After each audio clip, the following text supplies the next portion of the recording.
Hello everyone, welcome to my YouTube channel SR educate. আজকের ক্লাসে তোমাদের কাছে নিয়ে এসেছি ফিল ইন দ্য ব্ল্যাঙ্কসের একটি সেট, যেখানে রয়েছে 10টি খুব গুরুত্বপূর্ণ কোয়েশ্চেন্স। এই কোয়েশ্চেনগুলি কোনো না কোনো গভর্নমেন্ট কম্পিটিটিভ এক্সামে এসেছিল, সেগুলো থেকে বাছাই করা হয়েছে। ঠিক আছে, আর প্রত্যেকটি কোয়েশ্চেনে কিন্তু 4টি অপশান দেওয়া আছে।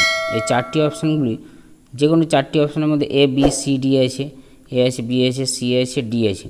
এগুলো থেকে তোমাদেরকে বেছে নিতে হবে সঠিক অপশান কোনটা। প্রথম কোশ্চেনে কী দেওয়া আছে দেখো, when did he died Ramanujan dash behind 3 notebooks.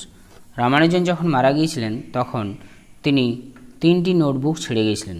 এখানে কিন্তু আমরা দেখতে পাচ্ছি এটা কিন্তু ইনডাইরেক্ট একটা সেন্টেন্স। ঠিক আছে, এই সেন্টেন্সের মধ্যে আমরা পাস্ট টেন্স খুঁজে পাচ্ছি। তাহলে এখানে সঠিক অপশান যেগুলো দেওয়া আছে সে কী কী দেওয়া আছে, এতে দেওয়া আছে ওয়াজ লিভিং, বিতে দেওয়া আছে হ্যাড লেফট, সিতে দেওয়া আছে লেফট, আর ডিতে দেওয়া আছে লিভস। এটা কিন্তু টেন্সের উপর কোয়েশ্চেনটা। তাহলে সঠিক টেন্স যারা ভালোভাবে জানো তারা অবশ্যই করতে পারবে। সঠিক অপশান কোনটা হবে? এই সেন্টেন্সে যেহেতু ইনডাইরেক্ট স্পিচ আছে, সঠিক অ্যান্সার কোনটা হবে? Had left. Option number B হয়ে যাবে সঠিক অ্যান্সার। অপশান নাম্বার বি সঠিক অ্যান্সার। কেন হলো? এটা কিন্তু ইনডাইরেক্ট স্পিচ আছে এই সেন্টেন্সটা পুরোটাই। ঠিক আছে, এগুলো পাস্ট টেন্স বোঝা যাচ্ছে, পাস্ট টেন্সকে দেখা যাচ্ছে, তাই পাস্ট পারফেক্ট আমরা ইউজ করলাম। নেক্সট কোয়েশ্চেন আমরা চলে যাই। কোয়েশ্চেন নাম্বার 2তে কী দেওয়া আছে? She stood dash the crowd quite amazed. সে দাঁড়িয়েছিল পুরোপুরি আশ্চর্য হয়ে ক্রাউডের মাঝখানে, মানে জনতার মাঝখানে। তাহলে অপশান নাম্বার এতে দেওয়া আছে ইন, বিতে দেওয়া আছে উইদিন, সিতে দেওয়া আছে অ্যামাং, আর ডিতে দেওয়া আছে ইনটু। সঠিক অ্যান্সার কোনটা হবে? এটা কিন্তু প্রিপোজিশনের উপরও বেস করে আছে কোশ্চেনটা। সঠিক অ্যান্সার হয়ে যাবে ইন। ইনটা হয়ে যাবে সঠিক অ্যান্সার, কারণ ইনটা এখানে কিন্তু একটা প্লেসকে বলছে। প্লেস বোঝানো যাচ্ছে বা লোকেশন, বা লোকেশন। সে দাঁড়িয়েছিল সম্পূর্ণরূপে আশ্চর্য হয়ে, কোথায় দাঁড়িয়েছিল? In the crowd. In the crowd, ক্রাউডের মাঝখানে। ক্রাউড মানে কি? জনতা। এটা কিন্তু একটা কালেকটিভ নাউন। তাহলে তার স্থিতি বোঝাচ্ছে, তার প্লেস বোঝাচ্ছে, সে কোথায় দাঁড়িয়েছিল এই ইনের মধ্যে। এবার যদি উইদিন বলা হতো তো উইদিন মানে ভেতরে বোঝায়, আর অ্যামাং মানে অনেকের মধ্যে। অনেকের দুয়ের মধ্যে হলে কি হয়? বিটুইন হয়। দুয়ের মধ্যে হলে বিটুইন হয়। Distribute the sweets between 2 children যদি বলা হয়, তাহলে দুটো ছেলের মধ্যে সুইট ভাগ করে দাও সুইটগুলো। আর যদি বলা হয় যে অনেকগুলো, শুধু চিলড্রেন যদি বলা হয় অনেকগুলো চিলড্রেন আছে সেখানে, তাহলে কিন্তু অ্যামাং ইউজ করতাম আমরা। ঠিক আছে, আর ইনটুটা কোনটা?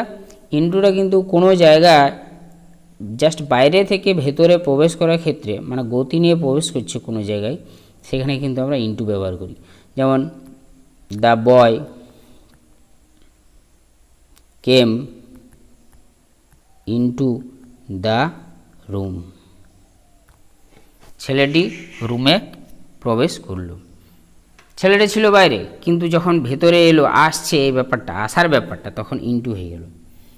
আর যদি আমি ইনটু না ব্যবহার করি, ইন যদি ব্যবহার করি এখানে, তাহলে কিন্তু কেম হবে না। কেমের জায়গায় আমরা রাখতে পারি সেতে দ্য বয় ওয়াজ, ছেলেটি ছিল, ইন দ্য রুম, তখন হয়ে যাবে the boy was in the room. ছেলেটি রুমটিতে ছিল, আগের থেকেই ছিল যদি স্থিতিশীল বোঝে। ঠিক আছে, আরেকটা আমরা কিন্তু একটা গল্পতে পড়ে, দ্য ফক্স, ফক্সের গল্প আছে তো, ফক্সের ক্ষেত্রে দ্য ফক্স ফেল অথবা জাম্পড ইনটু দ্য ওয়েল। শেয়ালটি কী করলো? কুয়োতে পড়ে গেল অথবা লাফ দিল। শেয়ালটা কিন্তু কুয়োর উপরে ছিল, বাইরে ছিল। যখনই লাফ দিল বোঝা যাচ্ছে, বা পড়ে গেল, তখন কিন্তু গতি নিয়ে যাচ্ছে। ঠিক আছে, তাই আমরা এখানে ইনটু ব্যবহার করলাম। তাহলে ইনটুর ব্যবহারটা তোমরা জেনে গেলে। তাহলে এখানে সঠিক অ্যান্সার কোনটা হয়েছে? স্থিতিশীল বোঝানোর জন্য ইন হয়েছে আমাদের সঠিক অ্যান্সার। 2 নম্বর কোশ্চেনের সঠিক অ্যান্সার হয়েছে ইন। নেক্সট কোশ্চেন আমরা চলে যাই। কোশ্চেন নাম্বার 3তে কী দেওয়া আছে দেখো, Kumar dash boy swam across the sea for safety. Kumar একটি 17 বছরের ছেলে। এখানে অপশানগুলোতে কিন্তু 17 বছর দেওয়া আছে সব ক্ষেত্রেই, প্রত্যেকটাই কিন্তু কী দেওয়া আছে? 17 বছর। তাহলে কুমার একটি 17 বছরের ছেলে সোয়েম অ্যাক্রস দ্য সি, সমুদ্র দিয়ে সাঁতার কাটলো ফর ফর সেফটি, সুরক্ষার জন্য। এখানে সঠিক অপশন কোনটা হবে? এ 17 ইয়ার্স ওল্ড, এ 70 ইয়ার ওল্ড, এ 17 ইয়ার এজেড, এ 17 ইয়ার ওল্ড। সঠিক অপশন কোনটা হবে? এখানে কিন্তু সঠিক অ্যান্সার হয়ে যাচ্ছে অপশন নাম্বার বি, এ 17 ইয়ার ওল্ড। এটা হয়ে সঠিক। কেন সঠিক? অনেকে হয়তো বলতে পারো যে এ 17 ইয়ার্স হতে পারে, এটা মনে করতে পারো যে 17-এর পর সাধারণত কী হয়, ইয়ার্সে প্লুরাল ফর্ম, কিন্তু না, এটা সঠিক অ্যান্সার নয়। এটা কিন্তু কি একটা, এটাকে এই কম্পাউন্ড অ্যাডজেক্টিভের মধ্যে পড়ে এটা, সেজন্য কিন্তু অ্যাডজেক্টিভ হওয়ার জন্য এই ইয়ারটা কিন্তু ইয়ার্স হচ্ছে না, এটা কিন্তু ইয়ারে থেকে যাচ্ছে। ঠিক আছে, তাহলে সেটা হয়ে গেলো কি সঠিক উত্তর। Kumar a 17 year old boy swam across the sea for safety. এটা কোনো রকমই কোনো ভুল করবে না। সঠিক অ্যান্সার কোনটা হবে? 17 ইয়ার ওল্ড, ইয়ার্স হবে না, এটা মনে রাখবে কিন্তু। ঠিক আছে, নেক্সট কোয়েশ্চেন নাম্বার 4-এ আমরা চলে যাই। কোয়েশ্চেন নাম্বার 4-এ কী দেওয়া আছে? They need not worry dash, তাদের চিন্তা করার দরকার নেই ড্যাশ। এটা কিন্তু ট্যাগ কোয়েশ্চেন। এটাকে কী বলা হয়? এটাকে ট্যাগ কোয়েশ্চেন্স বলা হয়। তাহলে ট্যাগ কোয়েশ্চেনের ক্ষেত্রে নিয়ম হচ্ছে যে একটা যদি নেগেটিভ থাকে তাহলে একটা পজিটিভ হয়, একটা পজিটিভ যদি দেওয়া থাকে তাহলে ওটাকে নেগেটিভ করতে হয়, এটাই নিয়ম কিন্তু। ঠিক আছে, আমরা দেখতে পাচ্ছি এখানে কিন্তু নিড নট যেটা দেওয়া আছে এটা কিন্তু নেগেটিভ, এটা নেগেটিভেই আছে। তাহলে এখানে সবগুলো নেগেটিভ থাকতে গেলে আমাদের সাধারণত কোনটা আমি বললাম না, পজিটিভ হবে উত্তর। এখানে ইজ নট আছে, এটা নেগেটিভ আছে। ডাজেন্ট ইট, এটাও নেগেটিভ। ডোন্ট ইট, এটাও নেগেটিভ। নিড দে, এটা পজিটিভ আছে। তাহলে সঠিক অ্যান্সার আমাদের কোনটা হয়ে যাবে? নিড দে হয়ে যাবে। তাহলে দে নিড নট ওয়ারি, তাদের চিন্তা করার দরকার নেই। নিড দে, তাদের কি প্রয়োজন আছে? তাদের চিন্তা করার দরকার আছে কি? তার মানে নেই। সঠিক অ্যান্সার হয়ে যাবে কি অ্যাসার্টিভ থেকে, যখন আমরা ইন্টারোগেটিভ নিয়ে যাবো, অ্যাসার্টিভ থেকে যখনই ইন্টারোগেটিভ নিয়ে যাব তখনই কিন্তু যদি একটা এটা নেগেটিভ থাকে আমাদের, তাহলে ওদিকটা পজিটিভ হয়ে যাবে। আর ইন্টারোগেটিভে যদি আমাদের নেগেটিভ থাকে তাহলে হয়ে যায় অ্যাসার্টিভে পজিটিভ। ঠিক আছে, তাহলে যে কোনো একটা, এটা কিন্তু উল্টোটা হয়, অপোজিট ওয়ার্ডটা। তাহলে এখানে নিড নট যেটা দেওয়া আছে এটা নেগেটিভ ছিল, এখানে কি ছিল? নেগেটিভ ছিল। এখানে নেগেটিভ থাকার জন্য এটা হয়ে গেলো কি নিড দে, পজিটিভ। এটা হেল্পিং ওয়ার্ড যেটা ছিল এখানে মডেল নিড ছিল, নিডের সাথে এই সাবজেক্টটাকে নিয়ে এলাম, দিয়ে আছে, ঠিকই আছে। তাহলে সঠিক অ্যান্সার হয়ে যাবে ডি। কোয়েশ্চেন নাম্বার 5 আছে যে Gandhiji will dash in history as one of the greatest man. Gandhiji ইতিহাসে মহানতম ব্যক্তিদের মধ্যে একজন হয়ে বেঁচে থাকবেন, যারা ইতিহাসে ছিলেন তাদের মধ্যে। সঠিক অ্যান্সার কোনটা হবে? অপশন নাম্বার এতে দেওয়া আছে গো বাই, বিতে দেওয়া আছে গো অন, সিতে দেওয়া আছে গো ডাউন, ডিতে দেওয়া আছে গো থ্রু। সঠিক অ্যান্সার কোনটা হবে? দেখো সবগুলোই গো দিয়ে আছে, কিন্তু এটা ফ্রেজাল ভাবের মধ্যে পড়ে সাধারণত। দেখো গো ডাউন আমাদের সঠিক অ্যান্সার হয়ে যাবে, এখানে গো ডাউন, এটা হয়ে যাবে আমাদের সঠিক অ্যান্সার। এখানে হয়ে যাবে কি গো ডাউন, এখানে গো ডাউন হয়ে গেলে সঠিক অ্যান্সার। এখানে যে গো ডাউন দেওয়া আছে, যেটা go down means to fall to the ground, মাটিতে পড়ে যাওয়া হয়। আর to be actually to become লোয়ারও হয়, মানে ঝুঁকা, এই জিনিসটা কোনো জায়গায় ঝুঁকতে যদি হয় তাহলে ঝুঁকা জিনিসটাকে বলা হয়। আর এখানে আরেকটা যেটা মিনিং যেখানে গো ডাউন দেওয়া আছে, গান্ধীজি উইল গো ডাউন এখানে ইন হিস্ট্রি, এখানে সঠিক অ্যান্সার, এখানে যে সঠিক মানেটা এটা কোনটা হয়ে যাবে? এটা হয়ে যাবে to be recorded or remembered in something or on something, কোনো কিছুতে রিমেম্বার্ড করার জন্য, অথবা টু বি রেকর্ডেড অথবা রিমেম্বার্ড।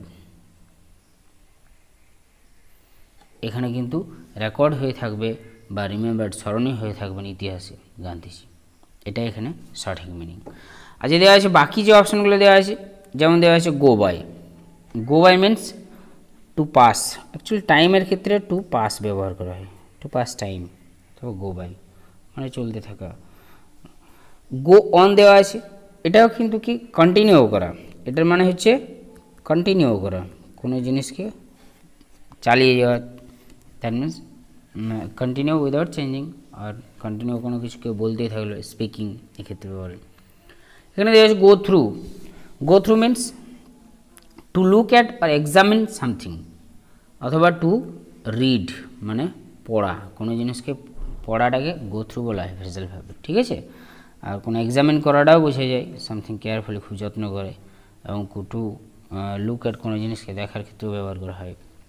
তো সঠিক অ্যান্সার আমাদের এখানে কোনটা হয়েছে, go down, to be recorded আর রিমেম্বার্ড, অ্যাকচুয়ালি গান্ধীজি স্মরণীয় হয়ে থাকবেন।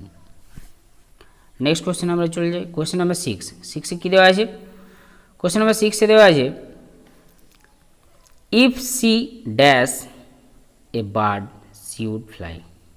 খুব সুন্দর একটি কোয়েশ্চেন, ম্যাক্সিমাম সময়ে কিন্তু আমরা এই কোয়েশ্চেনটা দেখতে পাই, কোনো না কোনো চাকরির পরীক্ষা আসছেই, বেশিরভাগ সময়ে আসে কিন্তু এটা। অপশন নাম্বার এতে দেওয়া আছে ইজ, বিতে দেওয়া আছে আর, সিতে দেওয়া আছে ওয়ার এবং ডিতে আছে ওয়াজ। আমরা আগে দেখে নেব কোন টেন্সে আছে এটা। দেখো কোন টেন্স বুঝবো কী করে, ভার্ব ফর্ম থেকে।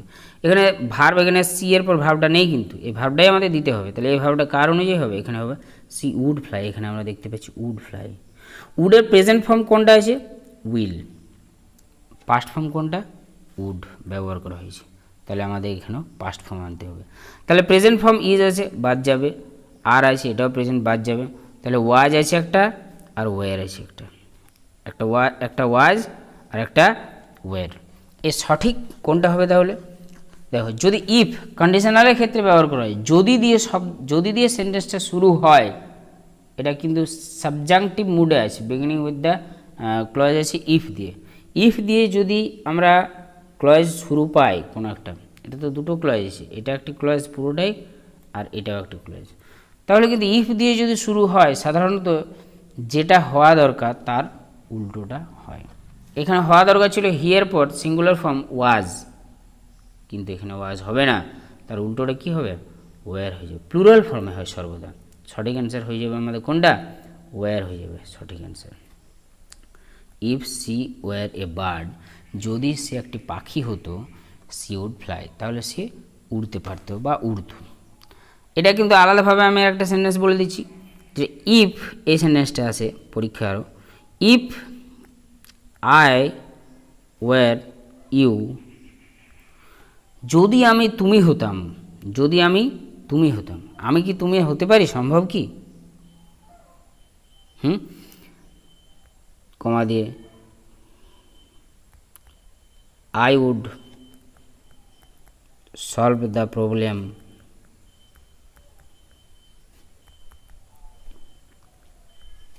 in a minute, 1 মিনিটে তাহলে আমি সমস্যার সমাধান করে দিতাম। হয়তো এখানে অক্ষমতা হয়ে যাচ্ছে আমার, কিন্তু তুমি পারবে। সেক্ষেত্রে যদি তুমি হতাম, এখানে দেখো ইফ দিয়ে সাবজাংটিভ মোডে কিন্তু ক্লজ আছে, তাহলে ইফ আই ওয়াজ হতো, কিন্তু ওয়াজ হচ্ছে না, হয়ে যাচ্ছে ওয়ার। সঠিক অ্যান্সার কোনটা হবে, উল্টোটা। তাহলে এখানে যেটা আমি সেন্টেন্সটা বলছিলাম, সেটার মানে হচ্ছে যে আমি যদি তুমি হতাম, তাহলে আমি কিন্তু কী করতাম, এই সমস্যার সমাধান করে দিতাম 1 মিনিটে। তাহলে মনে রাখতে হবে, ইফ দিয়ে সাধারণত যখনই কোনো সেন্টেন্স শুরু হচ্ছে সাবজাংটিভ মুডে ইফ দিয়ে, তখনই কিন্তু যেটা সাধারণত হওয়ার কথা, সিঙ্গুলার যদি থাকে, সাবজেক্ট সিঙ্গুলার থাকলেও সেটা প্লুরালে হয়। তাহলে সঠিক অ্যান্সার কোনটা হয়েছে আমাদের এখানে, ওয়ারটা সঠিক অ্যান্সার। নেক্সট কোয়েশ্চেনে চলে যাই আমরা, কোয়েশ্চেন নাম্বার 7। কোয়েশ্চেন নাম্বার 7-এ কী দেওয়া আছে, in a classroom students are to be trained to love dash. একটা ক্লাসরুমে স্টুডেন্টদেরকে ট্রেনিং দেওয়া হয়, কিসের training, to love each dash, একে অপরকে ভালোবাসে। সঠিক অ্যান্সার কোনটা হবে, অপশন নাম্বার এতে দেওয়া আছে ইচ আদার, বিতে দেওয়া আছে অল আদার্স, সিতে দেওয়া আছে ওয়ান অ্যানাদার, আর ডিতে দেওয়া আছে অল টুগেদার। এখানে কিন্তু একে অপরের প্রতি বলা হয়েছে, ভালোবাসা যখনই দেখায় বা ঝগড়া করে একে অপরের প্রতি করে, ঠিক আছে, তাদেরকে ট্রেনিং দেওয়া হয়। তাহলে এখানে কিন্তু ব্যবহারটা যেটা হবে সেটা হবে রেসিপ্রোকাল প্রোনাউনের, এখানে রেসিপ্রোকাল প্রোনাউন কোনগুলো আছে? আছে দুটো, আছে ইচ আদার, ওয়ান অ্যানাদার।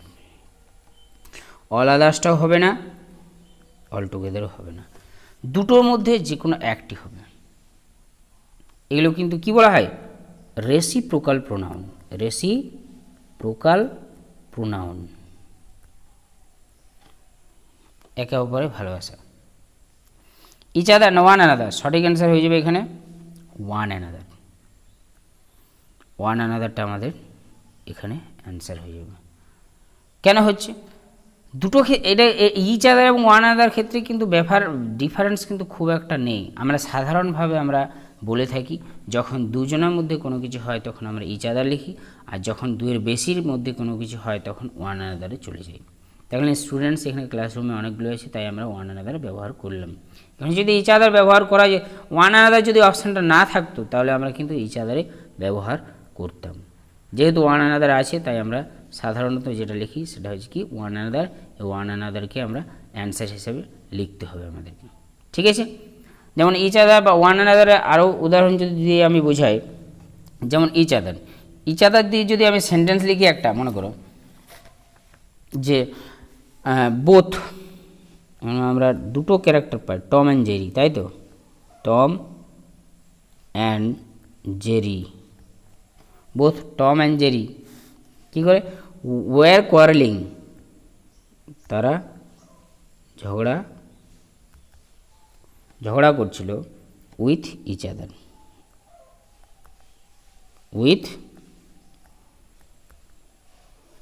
আদার, একে অপরের সাথে ঝগড়া করছিল। এখানে ইচ আদার দিয়ে সেন্টেন্সটা আমি বানালাম। এবার সেন্টেন্সটা দেখে ওয়ান অ্যানাদার যদি আমরা বলি, থ্রি এখানে দিয়ে দিলাম আলাদা একটা সেন্টেন্স। দ্য থ্রি সিস্টার্স, তিনজন বোন কী করে? লাভ ওয়ান অ্যানাদার, একে অপরকে ভালোবাসে। এখানে দুইয়ের বেশি, থ্রি সিস্টার্স হয়ে গেল, ঠিক আছে? তাই আমরা সাধারণত কী করলাম? One another. তাহলে সঠিক অ্যান্সার কোনটা হয়েছে এখানে আমাদের? যেহেতু অনেক স্টুডেন্টসের কথা বলা হয়েছে, ওয়ান অ্যানাদার। আর ওয়ান অ্যানাদার যদি না থাকতো তাহলে আমরা ইচ আদার করতাম, ঠিক আছে? বোঝা গেছে? নেক্সট কোয়েশ্চেন নাম্বার 8-এ চলে যাই। কোয়েশ্চেন নাম্বার 8-এ দেখো কী দেওয়া আছে? He is indifferent dash praise and blame. এখানে কিন্তু প্রিপোজিশনের ব্যবহার আছে, অ্যাপ্রোপ্রিয়েট প্রিপোজিশন দিয়ে সেন্টেন্সটা তৈরি হয়েছে। সে উদাসীন কিসের ব্যাপারে? প্রেজ মানে প্রশংসার ব্যাপারে, এবং ব্লেম মানে দোষারোপের দিতে। না প্রশংসা করতে পারছে সে, না ব্লেম মানে দোষারোপ করতে পারছে, এই ব্যাপারে সে কিন্তু উদাসীন। দ্যাট মিনস ইন্টারেস্টেড নয়, কিন্তু আনইন্টারেস্টেড, এই ইনডিফারেন্ট মানে, ঠিক আছে? অপশান তাহলে নাম্বার এতে দেওয়া আছে ইন, বিতে দেওয়া আছে টু, সিতে দেওয়া আছে ফর, আর ডিতে দেওয়া আছে অ্যাবাউট। সঠিক অপশান কোনটা হবে? অপশান নাম্বার বি হয়ে যাবে সঠিক অ্যান্সার। ইনডিফারেন্টের পর টু হচ্ছে অ্যাপ্রোপ্রিয়েট প্রিপোজিশন। কোনো কিছুর প্রতি উদাসীন থাকা, কোনো কিছুর প্রতি না মন থাকা, তার সেই অবস্থাকে ইনডিফারেন্ট বলা হয়, ঠিক আছে? তাহলে অপশান নাম্বার বি হলো আমাদের সঠিক অ্যান্সার। কোয়েশ্চেন নাম্বার 9-এ চলে যাই। কোয়েশ্চেন নাম্বার 9-এ দেখো কী দেওয়া আছে? The magnificent dash temple was constructed by the Chinese. The magnificent dash temple, এই সুন্দর ড্যাশ শতাব্দীর মন্দিরটি তৈরি হয়েছিল চাইনিজদের দ্বারা, চৈনিকদের দ্বারা। এখানে কিন্তু আমরা যে অপশানগুলো পাচ্ছি সেগুলো কিন্তু খুব চেনা অপশান, খুবই চেনা অপশান। সেই চেনা অপশানের মধ্যে দেখো দেওয়া আছে, প্রথম অপশানে যেটা দেওয়া আছে এতে 8 সেঞ্চুরিজ ওল্ড, বিতে দেওয়া আছে 8 সেঞ্চুরিজ, এটা অ্যাপোস্ট্রফি ওল্ড আছে, 8 সেঞ্চুরিজ ওল্ড আগে দেওয়া আছে, আর এখানে দেওয়া আছে 8 সেঞ্চুরি ওল্ড। সঠিক অ্যান্সার কোনটা হবে? আমরা আগে করেছি, যারা এই কুমার 17 ইয়ার ওল্ড বয় যে জিনিসটা ছিল, এটা কিন্তু সেম আমি আলোচনা করেছি এই প্যাটার্নটা। এটা কি একটা নাম্বার এবং টাইম পিরিয়ড মিলে একসঙ্গে হয়ে গেছে, কি এটা সিঙ্গুলার ফর্ম নিয়েছে, কম্পাউন্ড অ্যাডজেক্টিভ হয়ে গেছে। এটা কিন্তু কম্পাউন্ড অ্যাডজেক্টিভ, এখানেই হবে সঠিক অ্যান্সারটা। এটা কম্পাউন্ড অ্যাডজেক্টিভ। এখানে একটা নাম্বার আছে, একটা টাইম পিরিয়ড আছে, সেঞ্চুরি টাইম পিরিয়ড, আর এটা আছে নাম্বার, হাইফেন দিয়ে আমরা করেছি। সঠিক অ্যান্সার কোনটা হয়েছে? তাহলে ডি হয়ে যাবে সঠিক অ্যান্সার। তাহলে 8 সেঞ্চুরি ওল্ড, 8 এটা সেঞ্চুরি ওল্ড। তাহলে সে দ্য ম্যাগনিফিসেন্ট 8 সেঞ্চুরি ওল্ড যেটা বলা হয়েছে টেম্পল, মানে 8 দশকের যে টেম্পলটি খুব সুন্দর যেটা টেম্পল, সেটা কিন্তু কনস্ট্রাক্টেড মানে বানানো হয়েছিল চাইনিজদের দ্বারা। নেক্সট কোশ্চেন নাম্বার 10 দেওয়া আছে,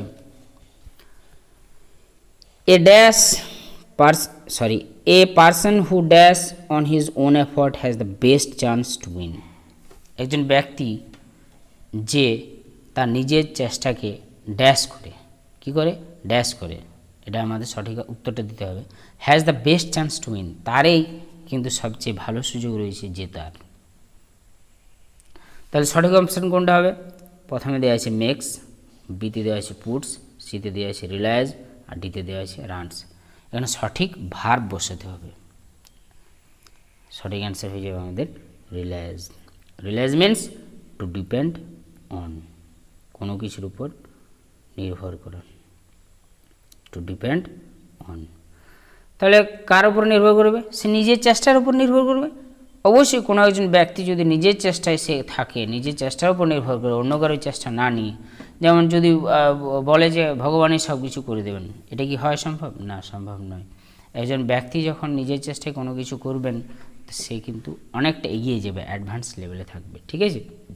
এবং সে কিন্তু সবসময় একটা সুযোগ নিয়ে থাকবে জেতার। তাহলে সঠিক অপশান আমাদের কোনটা হয়েছে? মেক্স তো হবেই না, মেক মানে বানানো, পুটস মানে রাখা, রানস মানে দৌড়ানো, রিলায়েজ মানে ডিপেন্ড, টু ডিপেন্ড কোনো কিছুর উপর নির্ভর করা। এখানে নির্ভর করছে কার উপরে? নিজের চেষ্টার পরে। তাহলে সঠিক অপশান যেটা হয়েছে সেটা হয়েছে সি, সিটা হয়ে যাবে আমাদের অ্যান্সার। তাহলে বন্ধুরা ক্লাসটা কেমন লাগলো অবশ্যই তা কমেন্ট বক্সে জানাবে, এবং যদি ভালো লেগে থাকে তাহলে অবশ্যই একটি লাইক দেবে। এবং বন্ধুদের মধ্যে যে বন্ধুগুলো তোমাদের তারা খুব ক্লোজ এবং যারা খুব ইন্টারেস্টেড এইসব ব্যাপারে, এই ক্লাসগুলোর ব্যাপারে, তোমার যদি মনে হয় তারা ইন্টারেস্টেড, তাদেরকে এই ক্লাসগুলি শেয়ার করে দিতে পারো, ঠিক আছে? তার এর আগেও কিন্তু আমি একটা ফিল ইন দ্য ব্ল্যাঙ্কসের সেট 1 কোশ্চেন দিয়েছিলাম, এটা হলো সেট 2। যারা দেখোনি তারা ডেসক্রিপশন বক্সে গিয়ে দেখবে, সেখানে লিঙ্ক দেওয়া আছে, সেখান থেকে দেখে নিতে পারো। Thank you.